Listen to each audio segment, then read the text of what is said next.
But with that, let me begin formally. Thank you all for being here this evening for the third of our 4 spring lecture series that I've had the honor of working with my colleague Nathaniel on bringing to you this spring.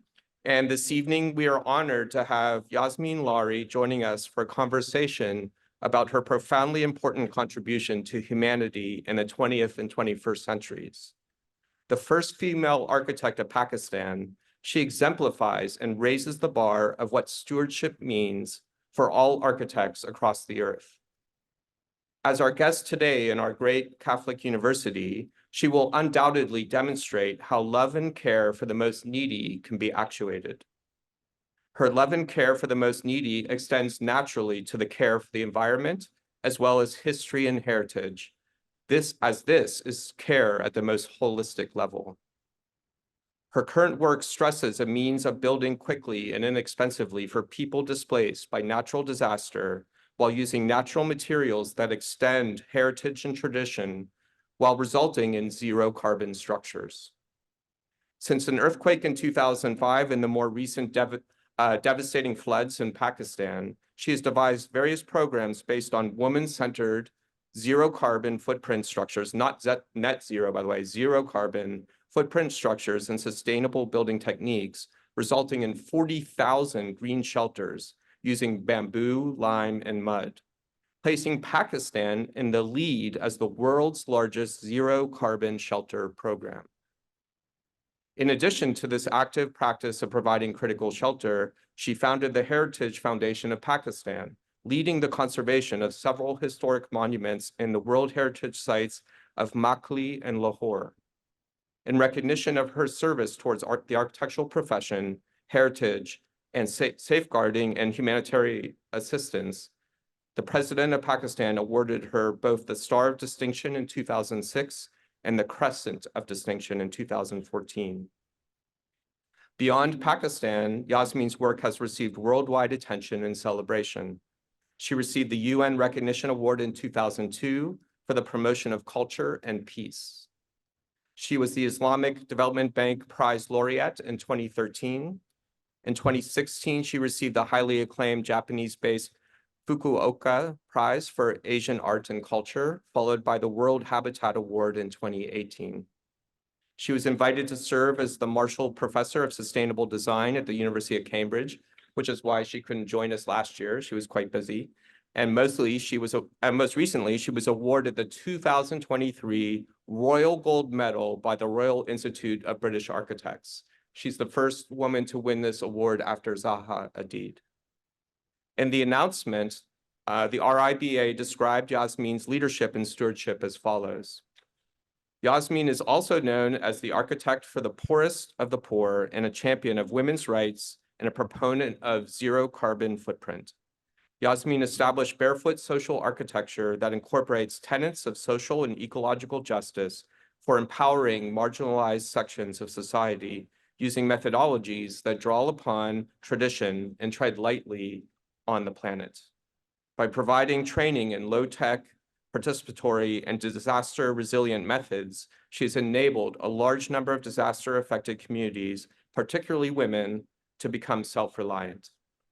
To follow up this evening's discussion, you can read the many books she has authored covering topics of traditional architecture in Pakistan and the transformation of the built environment in Islamic countries, as well as the recent MIT Press volume titled Yasmeen Lari, Architecture for the Future. Please help me welcome Yasmeen Lari.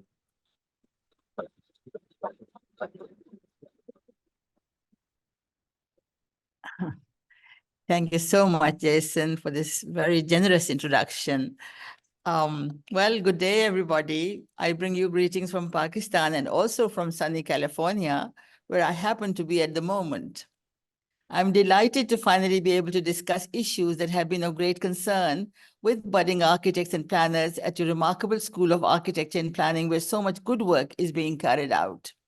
So thank you, Professor Montgomery and Professor Walker, for your invitation to participate in the significant Walton Lecture Series. You will, of course, find my presentation about Pakistan to be entirely different culturally, that presents an entirely diverse scenario. Let me try to see if I can share my presentation. let's see. Oh, I think I've lost it.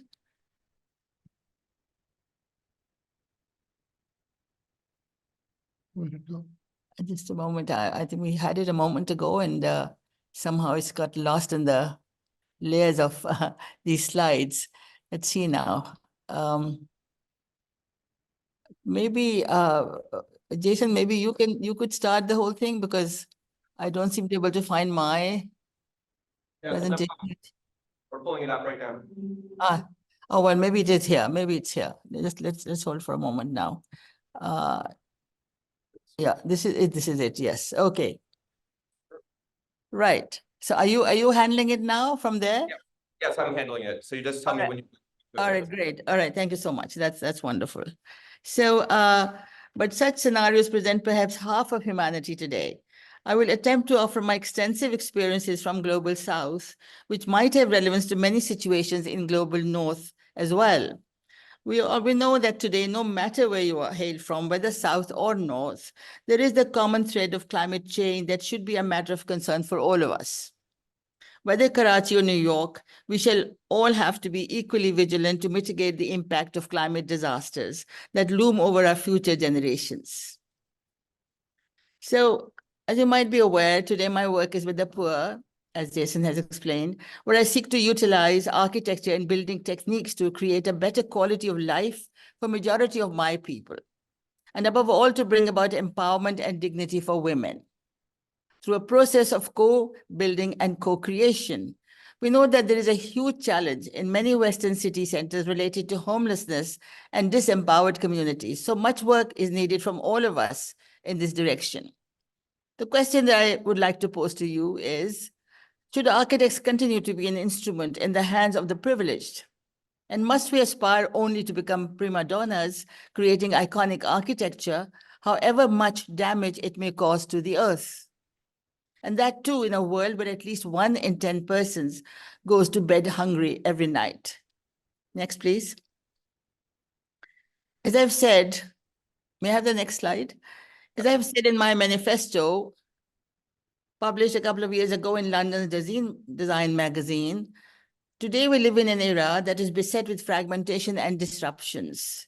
It is a world ravaged by rising poverty levels and increasing disparities, and depletion of the earth's resources and climate change impact.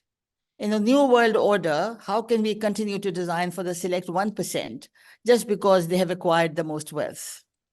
Global warming, greenhouse gas emissions, recurring disasters, climate emergencies, and climate migrants, ever-growing conflict-impelled refugees, the displaced and homeless all require innovative design solutions.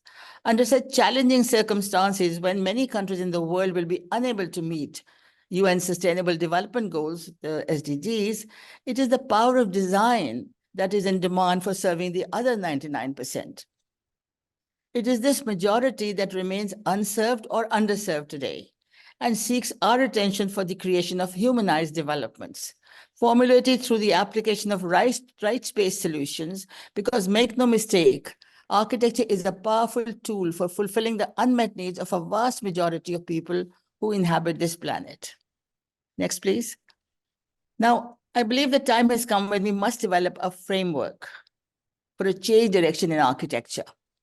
A majority of us need to relinquish the desire to create imposing megastructures, which have traditionally been commissioned by the likes of the sophisticated Medicis of Florence, the robber barons of colonial powers, the eco-indulgent merchant princes of industrial revolution, and the present day's exploitative multinationals that promote high carbon lifestyles. While we need to work together to find ways to deal with social injustices in the global South, equally we have to combat what I call ecological injustices and eco-bigotry that are prevalent in global North. As architect for the poorest of the poor, which is my favorite title awarded to me by the Politecnico di Milano when conferring honorary degree on me, I feel compelled to find architectural solutions that provide both social and ecological justice. I do not believe we have to sacrifice the search for one of that kind of justice at the cost of the other. In view of the impact of COVID-19 a pandemic and widespread movements of Me Too and Black Lives Matter, the fault lines are now evident in the wasteful and highly energy consumptive high-tech urban design and architectural solutions so far adopted by many industrialized societies. We know that the capitalist system encourages pursuit of wealth and personal gain and tends to turn a blind eye towards a plethora of ills that afflict our societies. But Global South is not far behind in promoting environmentally damaging methodologies that give preference to vehicles and high carbon enterprises rather than human beings and human values. Here also, we see a host of injustices inflicted on the weak and the marginalized. Next slide, please. So we might do well to hark back to the sayings of ancient Greek philosophers such as Plato, when he says that justice is far more important than the acquisition of wealth, and that excessive wealth disrupts and destroys moral integrity and internal harmony in individuals and societies.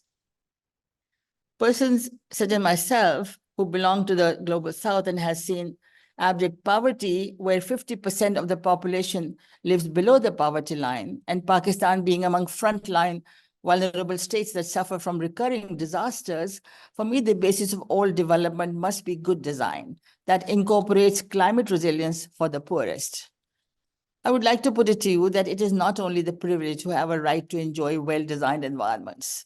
The disadvantaged and those that live on the margins need more, not less or poor design, to achieve a better quality of life. Next, please. Fortuitously, more than at any other time, young architects, as citizens of a changing world, are seeking a divergent course in the practice of architecture.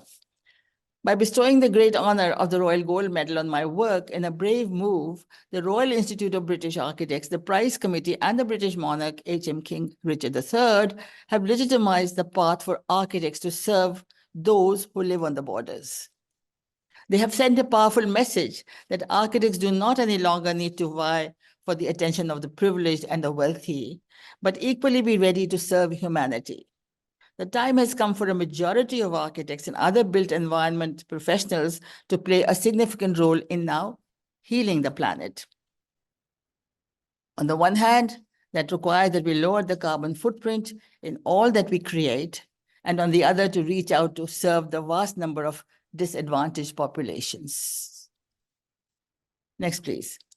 As you might be aware, I'm a committed proponent of learning from heritage. I would like to show you a glimpse of Pakistan's remarkable heritage. Pakistan is custodian of diverse heritage, ranging from a rich collection of tangible heritage that begins with Bronze Age World Heritage Mohenjo-daro and carries on to British colonial period of 19th and early 20th centuries, all lending a diversity to our cultural legacy that is not found in many countries. The intangible heritage has shaped the lives of our people.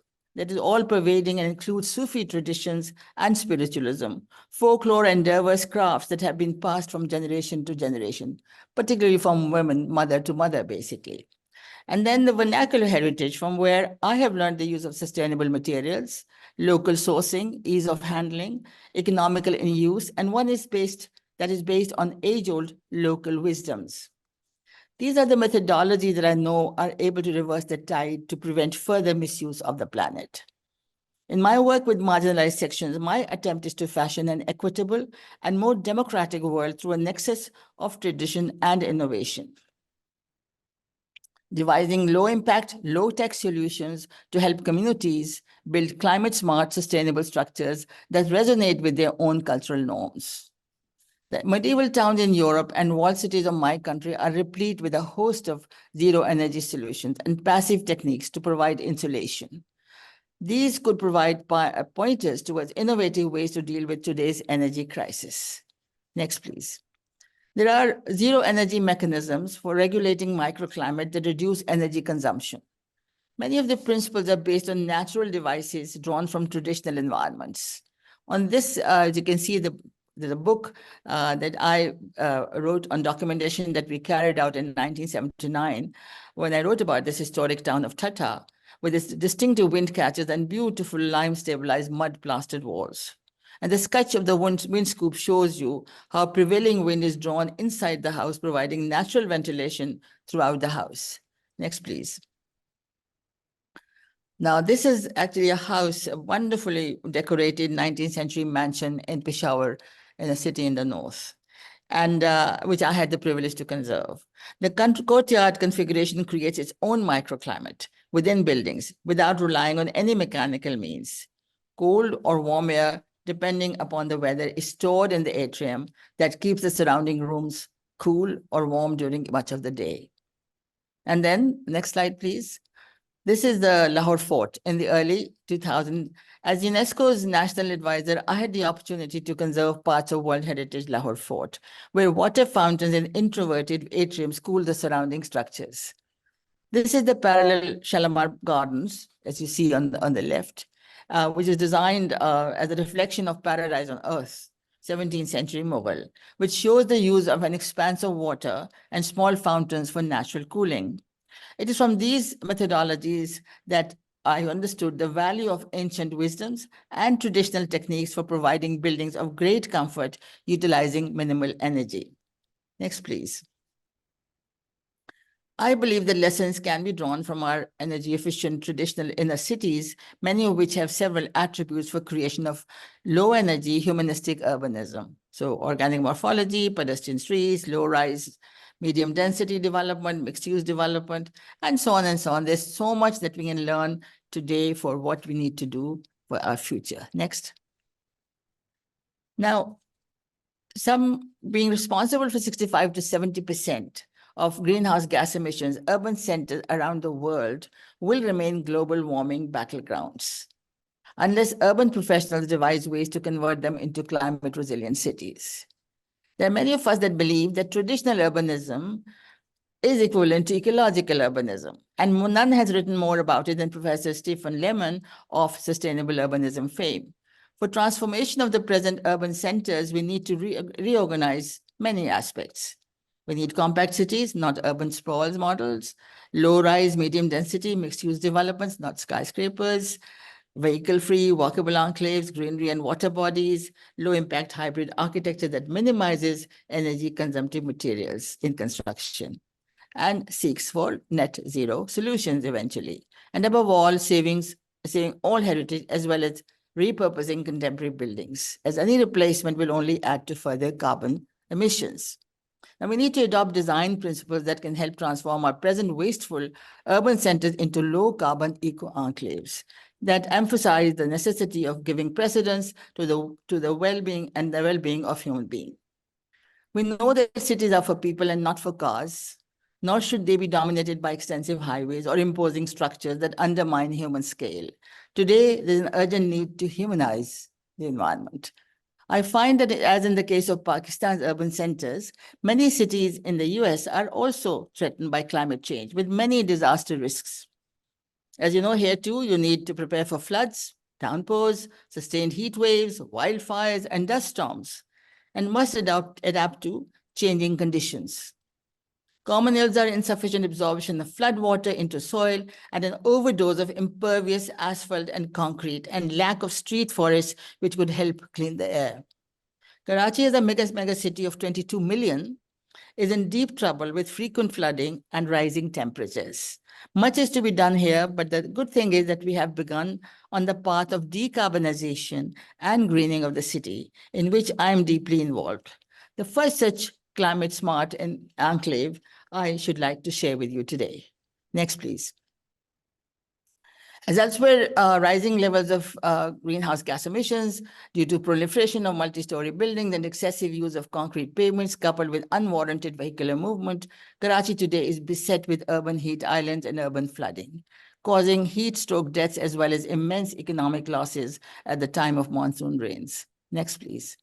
As in many other cities in the developing world, the city of Karachi has become unlivable for marginalized and the disadvantaged, with widespread urban blight and lack of green spaces or vegetation.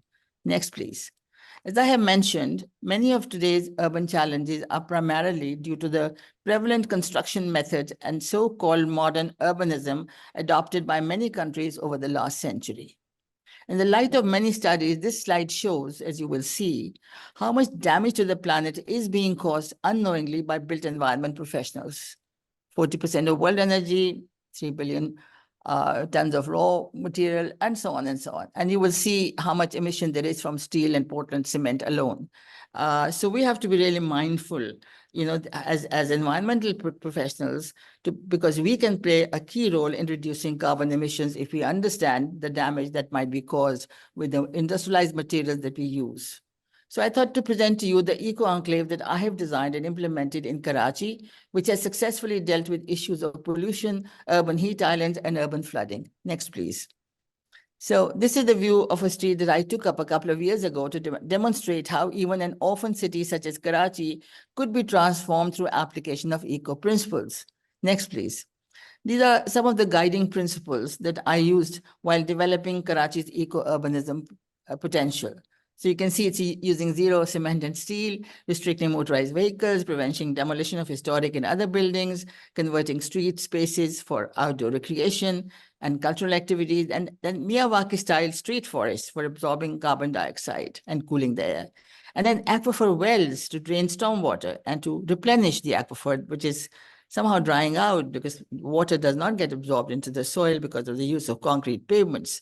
And then, having porous pavements, which will use permeable terracotta, and then biodiversity through greenery and plantation. You could totally transform your streets into something really livable. Next, please. So here, this is the Dansehol Rakuzar, which is a pedestrian street. And as you can see, no to cement, no to steel, yes to terracotta pavers, which are permeable, yes to biodiversity, and yes to water conservation. We can't waste any water, obviously. So next, please. So various components of the eco-enclave you can see here.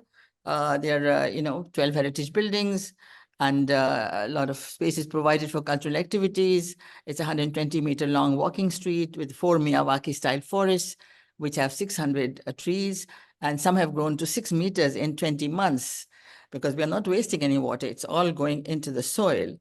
And you can see, so it's really now working well. It's been almost 2 years now. And it is kind of transforming the whole concept of what can be done in a really a highly degraded environment of a city like Karachi. Next, please. So I'll just run through very quickly these slides just to say before and after, if you will kindly do that. Please just run through them. Just to see, I wanted to get the flavor of the thing and how change can happen.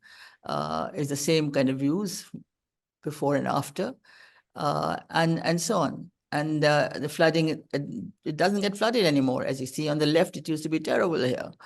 And the same is true for, the air. Next, please. Yeah, and these are the ways that we have tried to deal with this. Sponge surfaces, all the pavements they do absorb water. They're terracotta cobbles, they're aquifer wells, and there are these very wonderful Miyawaki-style forests, which are very dense, and so they clean the air. Next. Yes, and so, climate smart water conservation, that's what we have to do all the time, is to see how we can conserve as much water as possible. So the success of this project is due to a newly developed sense of ownership by all stakeholders in this particular street. And so it's amazing how they are taking care of everything, and our plants are really thriving. Next, please. Now, it is ironic that even though belonging to the third world, during 36 years of private practice, barring a few projects, I had indulged in an extravagant, egotistic journey which focused on serving the elite of my country, such as the head office of Pakistan State Oil at the time of Fortune 500 listed company. And on the right, of course, is the Finance and Trade Center in Karachi, both designed in early 1980s. Next, please. So because of the widespread deficits and deprivations, particularly among women, for me, the pursuit for justice has been paramount. And the reason why I decided to design a stratagem called Barefoot Social Architecture, or BAZA, for the disadvantaged, because I felt empathy with those who walked barefoot and had become my fellow travelers. For most in the audience, this would be a strange sight, I'm sure, to see children walking barefoot. But in countries such as mine, it is a common sight in rural areas. This experience taught me to tread lightly on earth and learn how you can survive with the most meager resources. Next, please. So I would like to present to you, or to introduce to you, the barefoot social architecture of Baza, which forms the basis for my interventions, particularly in the humanitarian field and while working with marginalized sections. Baza is akin to social engineering for bringing about social change, incorporating environmental, cultural, and technical dimensions, resulting in transformation of mindset from a cycle of dependency to a culture of pride and self-reliance. Next, please. So if you look at the tenets of Baza, maximizing the potential of existing barefoot ecosystem, which comprises really majority, which consists of poor people in my country, focus on social and ecological justice through humanistic architecture, fostering pride, dignity, and well-being, also preventing depletion of the planet's resources, and then delivery of unmet needs, training and self-building, co-building, and affordable projects for unmet needs of the poor, initiatives led by women. And fourthly, low-tech, low-impact, non-engineered structures for shrinking ecological footprint, using green skills and sustainable locally sourced materials. So while working with marginalized committees, I've stumbled upon numerous design opportunities unclaimed before in the pursuit of fulfilling the exigencies of social and ecological well-being. Next, please. So for me, there are two gurus to whom I owe so much, and I wanted to share that with you. There is Hassan Fatihi, the Earth Guru, author of Architecture for the Poor, who taught me the value of engaging communities and to enable them to unleash their creativity. I don't know how many of you have come across his work, but if you have time, please do look at it. And then, of course, the second one you must know well. Please, the next slide, please. The second, this is, of course, Marcus Vitruvius. The most, must have read about him, might have read his books even. This is the ancient Roman architect, and from whom I learned the use of lime, as well as the importance of air, water, earth, and fire. And these are the four elements, the alchemy of which leads us to democratic norms and behavior. Next, please. So I would like to introduce the three materials that I have used in my humanitarian architecture to achieve carbon neutral structures. In this slide, you can see the attributes of such materials. First is earth, of course. A combination of unfired clay-rich earth and straw provides passive environmental control, buffers relative humidity, creates non-toxic, healthy internal environments. Waste becomes a resource and it minimizes stress on heating or cooling systems. It is a miracle material with zero embodied energy and zero eco footprint. And then the low energy lime, which through the alchemy of fire transforms a lump of stone into an unparalleled force that has provided strength to Bronze Age Egyptian pyramids, the 1st century BC Roman aqueducts, and the impregnable 15th century Timurid forts in my region. And once again, once common earth and lime are mixed together, water provides a strength that cannot be surpassed by any other material, and the least by Portland cement. And the third material that environmentalists love is bamboo. That is the largest renewable resource, which due to its resilience and ease of use, is the mainstay of my non-engineered seismic and flood-resistant structures. It's amazing how resilient the structures are when you use bamboo. Now, technically classified as a grass, it yields a new crop every 2 to 3 years. And coincidentally, the use of such materials is the route to zero or low ecological footprint. Next, please. Now, this was the first prototype that was built that Jason mentioned in his introductory remarks. This was built after major 2010 floods, which is based on lime brick foundations, earth masonry walls, and bamboo roof joists. Helping build 40,000 one-room shelters, it became the largest zero carbon footprint shelter program. Now, there are no carbon emissions, no trees were felled, 1,750 villages were covered, and 300,000 persons were housed. Now, interestingly, this project taught me the valuable lesson that in humanitarian field, we could only achieve such results when funding is at the lowest. Now, IOM, this is the International Organization for Migration, sought us out to partner with us because donor fatigue had set in, and an economical model to provide safe rehabilitation was the only way to achieve their targets. So this is how we got the chance to build so many of them. Next, please. So this is how architecture becomes an enabler of identity. I mean, these are some of the earth masonry structures that have been co-built and decorated by housewives. Next, please. This is the Ardent Pakistan Chula, which has got this coveted World Habitat Award 2018. And, it's just life transforming, which gives also dignity and agency to oppressed women. And even, today with the work that I'm doing, it's amazing how many hundreds of thousands of these have been self-built by women because they find them to be really something that they have needed more or less all their lives. So it's been a real success story with this earthen stove. Next, please. So then there are these modular strong structural panels that have withstood floods about 4 meter in diameter to 4 to 5.5 millimeter and 5.5 times 5.5 millimeter in size. Now, is it possible to maybe run I don't know whether you'll be able to do animation here, if you will, please.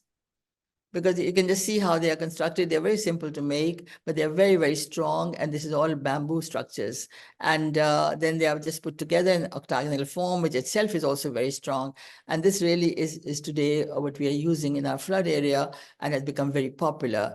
And then the thing is that with this, you can keep on putting on more panels up to a certain point, of course, and you can have different sizes and different forms of rooms. And it all is modular.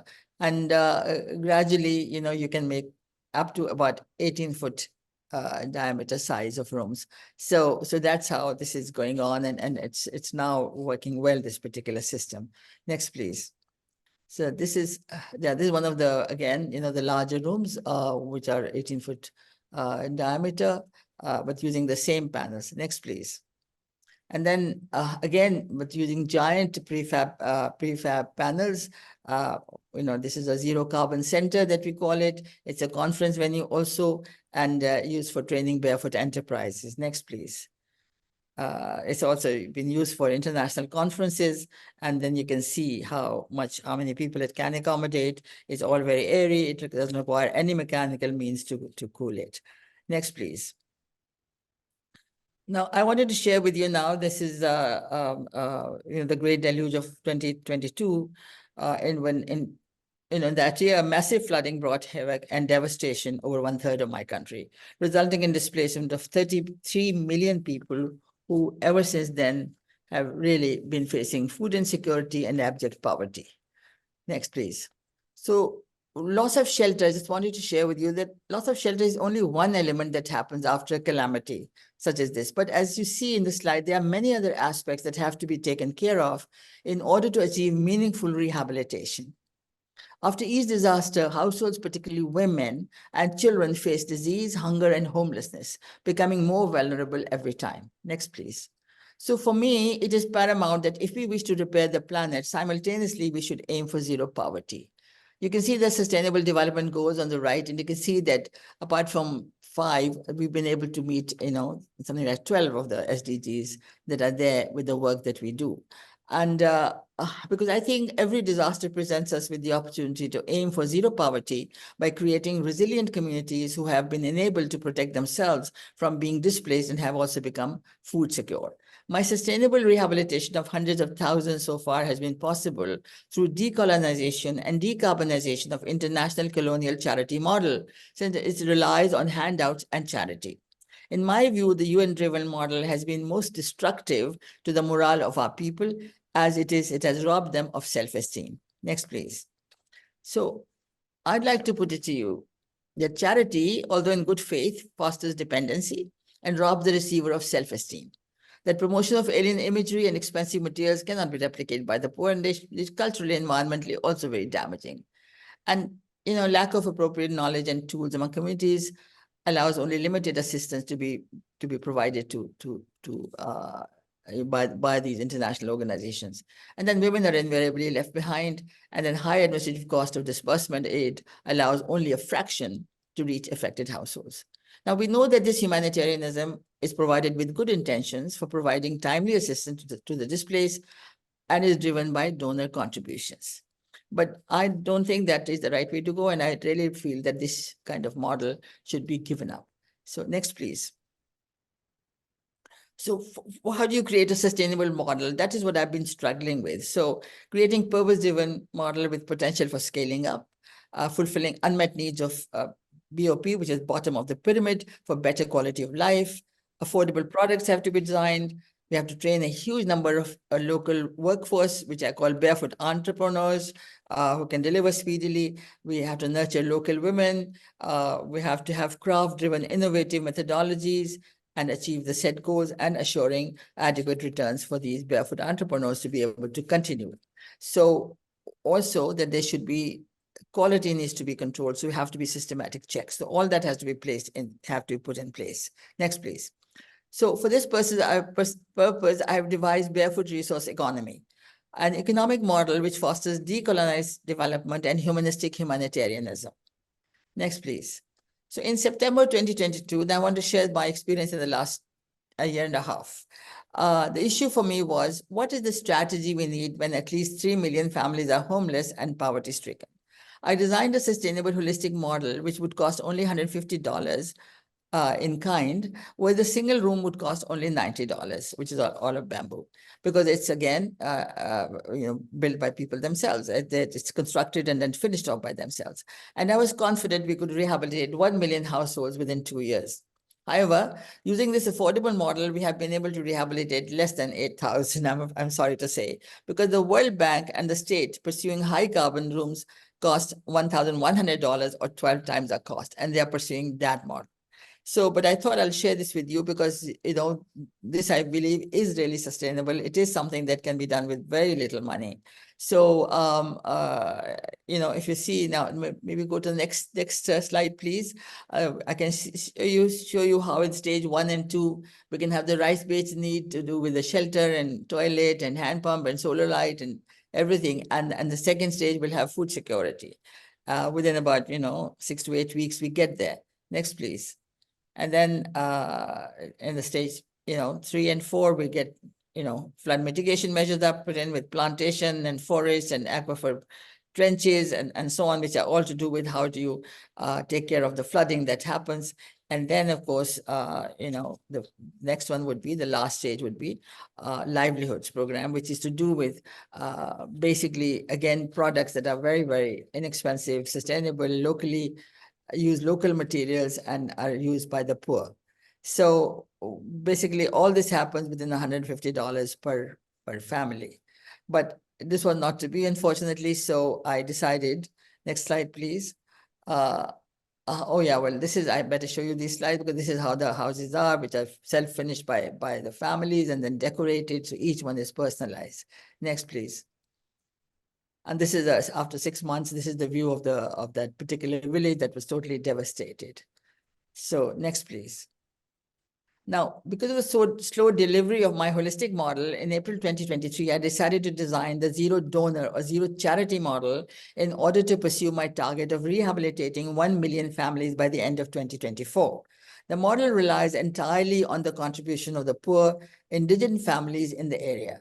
It utilizes humanistic humanitarianism, principles of benevolence, empathy, and solidarity, and maximizes the potential in poverty. We take everything possible that is among the poor people, how their resources can be maximized. Next, please. So what are the components I wanted to share with you? Zero carbon, zero waste, zero donor, which does lead to zero poverty. Also, there are many other reserves to take advantage of. All available resources, pride and self-reliance comes in, affordable and replicable and sustainable model is created. It uses all people's strengths. Then there's knowledge sharing and capacity building, and there's also maximizing community strengths. Next, please. So I will run through these various slides to give you a flavor of the basis for delivering affordable, well-designed, climate-resilient living. So these are my change makers. So for instance, by the end of December, we had 6,700 villages that we had reached out, and 400,000 families that had all become food secure. And because there were all these 800, basically,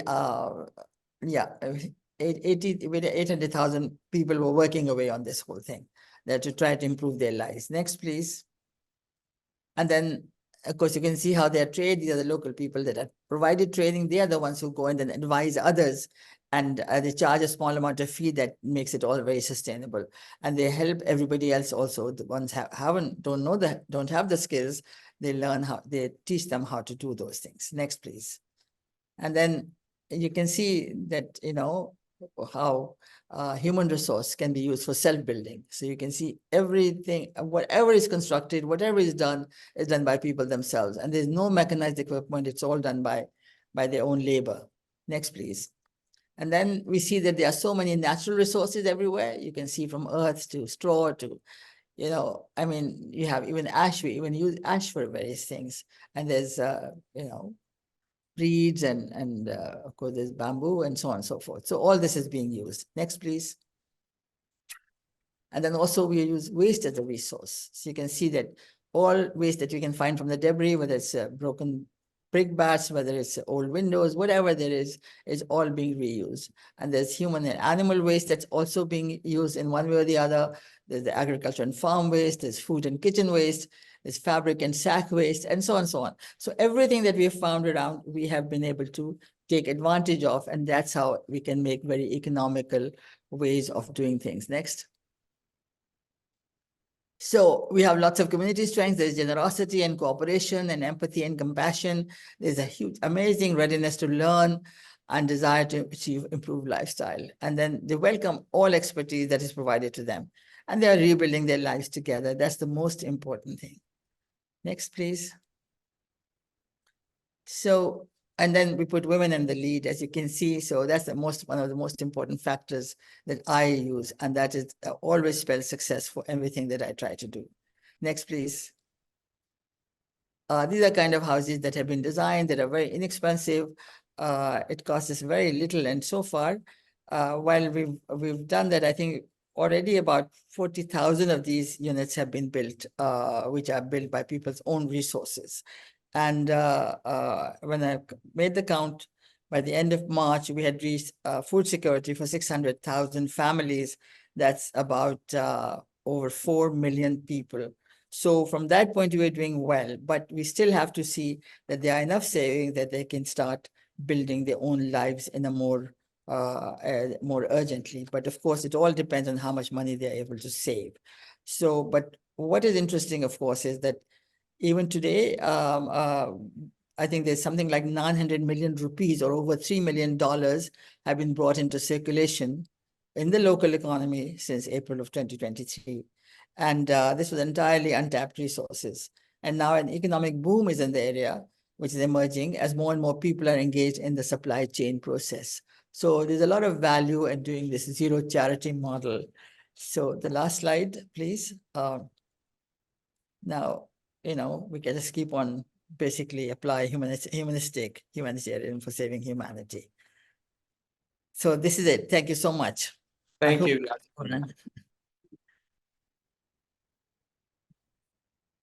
So we definitely, I'm sure with such an amazing talk, there are many questions people will have. I just want to stop the share and get you to be large again. So let's see. Yes. Okay. Okay. So questions for Yasmeen.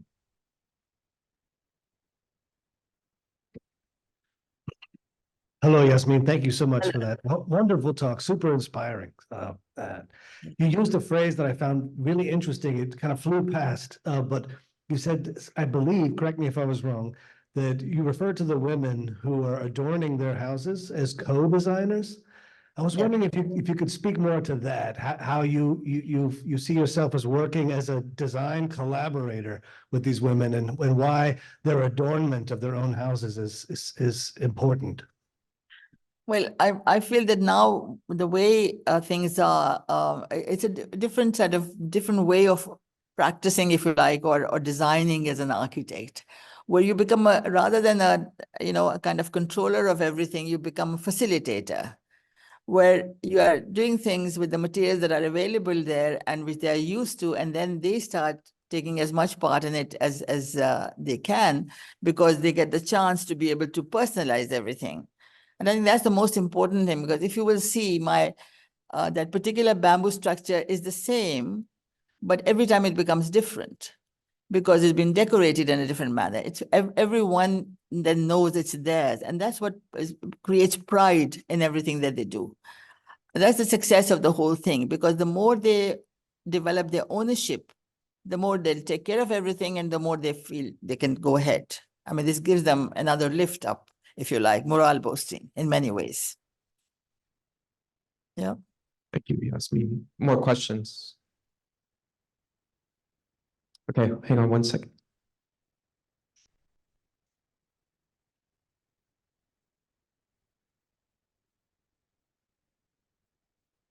Thank you so much for your lecture. I found it very educational. You talked a lot about the environment and the difference between the compact cities and the other like unlivable cities. I was wondering if you could distinguish more between the city that you deem ideal, like that is ecologically sound and it's still compact, but what makes it different from the cities that have become unlivable but are still very, I guess you could also consider them to be compact, but also like overpopulated? Well, that's a very good question because there are not very many cities left which one can say have continued in the same tradition that they had. And of course, every city is becoming overpopulated and congested. But there are certain values in some of the cities that we still can experience. I mean, in Europe, there are many medieval cities still, which you can walk around and you will enjoy them. There are many cities still in Pakistan even where you can walk in certain parts of it, which are still extremely interesting and really have the same kind of values that they were designed with. But most of the time, I agree with you that it's not happening because we are so influenced by whatever happens, what we call modern cities, that, there are old parts that are being raised down and new things are being built, and we have to stop that somehow. So that's why the movement is so necessary now, because I feel that the spirit that existed is now being destroyed in many ways. And of course, overpopulation is killing that. But I think what is important today is to understand how we can limit the growth of these cities rather than going high rise, how we can do maybe medium density and low rise or medium rise kind of developments, which will still create the kind of feeling of being in a community, but also being able to accommodate the rising populations, right? More questions? Yeah, I have one for you, Yasmeen. Just the Karachi street project you did. So is there any sense of how that could expand and deploy, scale up across Karachi? Yes, what's happening is that now there's an understanding, or there's a somehow now an awareness that Karachi is becoming unlivable. So since I now want to work with zero funding, so I'm not looking at government so much, although government is now thinking of taking a one major street that they've asked me to design, which we have done, and we'll see how far they can go with it, which will make it, will decarbonize to a great extent.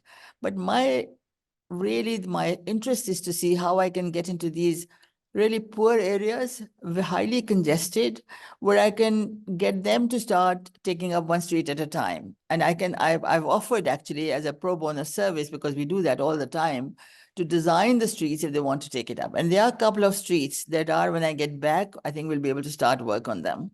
So I think this is what I'm hoping, that if we can just start, bring this mindset that people can do a lot of things themselves also with their own funding, if they can have control over what they do, then it is possible to transform these cities. But what I'm also interested to know is that where is it that anybody finds any parallel in what I'm saying that can be applied in the West, in countries like yours? That would be interesting to have discussion about. Yes, well, certainly. I've been living in New York since 1999, and I can say the street flooding has gotten precipitously worse in the last, even 5 years, where we've even had people, perish because of flooding into their basement apartments. Yeah. And so I think, but we live in a bureaucratic structure where things move so slowly, and actually the driver is still kind of king or queen in many ways. So yeah, we can see more and more people in urban. I think every urban center is now experiencing such intense rainstorms where they're experiencing flooding like they have not experienced before. And hopefully that's going to lead to exactly the kind of project that you did in Karachi. Yeah, but you had some great sort of mentors actually, like Jane Jacobs and so on, who predicted or who wanted different kind of development, and somehow that's all been forgotten. I mean, there have been many people who thought at the time that somehow where we were going was not the right way. But also, I find that what has happened with us as well and I call it the colonial model of drainage, where you say everything's got to go into the drain and then it's taken and thrown into the sea. Well, there's no need to do that because the same water can be so useful. So it's a matter of just maybe seeing that the curbs allow water to go into the green sidewalk somehow, and that everything becomes much more porous rather than having this concrete, paving everywhere. There's too much concrete and too much asphalt. Yes, and That, I mean, these can be, I think these can be tackled. yeah, certainly bioswales are like the little kind of pinprick thing that's starting to happen in more American cities, and draining and filtering water and trying to get it to percolate back. So we're there, but Jane Jacobs is still honored by many people as the most critical urban thinker of the 20th century, and rightly so. And so there are people working on that, but I think, yeah, we're slow, and you're showing us how to put it into action now, and that's why we're so excited, which leads me to another question for all the young architecture students in the room. What do you have any guidance for them on a path towards this type of career? Obviously a lot of them are thinking about the tradition, working in a practice and all these kind of things. Well, how do you think they could move in the direction if they're really interested in this?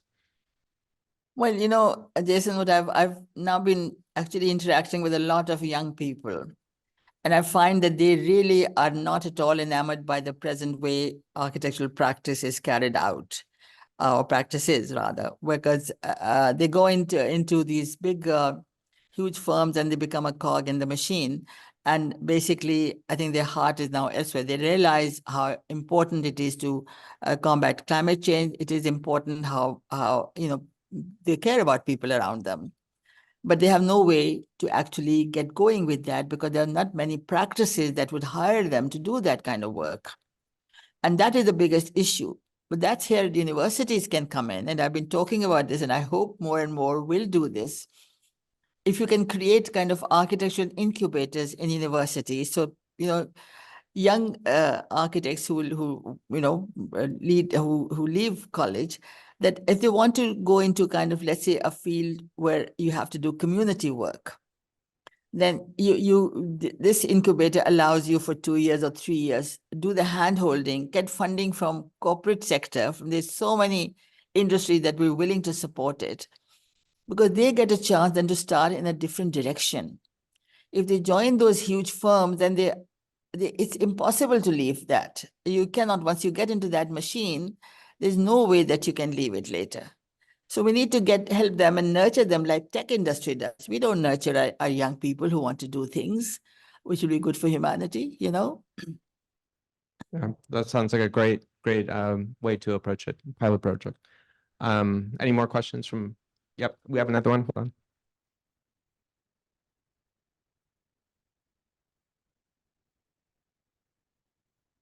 Hi, thank you for your lecture. Really, really inspiring. I do have a question about in both your response to Nathaniel's question and your lecture, talking about this idea of like co-designing and this idea of identity that now the occupant and inhabitant get to, I guess, bring to their building, and there's a new pride that comes with that. But in terms of sustainability as well, there's this idea of designing for resiliency and designing for adaptive reuse and such. So do you have any guidance for us as architects in training for designing not only for this idea of resiliency, adaptability, and use, but adaptability and identity? How do we design for those in the future so they themselves can also partake in this co-designing later on? Well, first of all, I think I don't know how many universities actually are veering towards teaching these, particular kind of aspects, because somehow so far architectural training, from what I've seen, has not changed very much since I was trained, I don't know, last century. And I find that, this is something that we all have to think about very deeply, because there are so many new avenues now opening up, which we did not even know about and had never considered to be part of an architect's domain. But I think today, architects can really be the ones that will transform the environment, transform the way people think and live. And everybody needs that bit of help. And somehow we have to find ways to either in architectural practices. I mean, like, in legal profession, they have these pro bono wings. Do we have pro bono wings in architectural practices? There can't be many. Yeah. Why aren't they there? There are many very successful practices, but I think architects have felt, I think they've abdicated their responsibility. And then, there's a whole, I cannot tell you how large the humanitarian field is. And I've been seeing so many consultants coming in who are not architects, who come and advise absolutely the wrong thing. I think they're charlatans. But we've left the whole field wide open for them because architects are not there. So I think we have to do very deep thinking as to what our profession is all about and what can it do to serve humanity today and tomorrow. And you are the young people who need to think about it more because you are the ones who will be carrying the flag later. So I don't know. I think you have to come up with solutions and what do you think you should want to do and how can you do it? And how can we help to have it happen? Well, I think with that said, the MIT Press book, Yasmeen Lari, The Architecture of the Future, is so aptly titled because you're showing us a path for the future through your incredible trajectory of your career and all the work you're doing right now on the ground. And we're just super appreciative of your time this evening that you could share this story with us. So thank you very much, Yasmeen. It's been such a pleasure. Thank you indeed. Thank you. You should all come to Pakistan now. Come and see me in my village. Take care, all of you. Okay, Okay, bye-bye. thank you. Thank you. God bless. Bye-bye Thank then. you.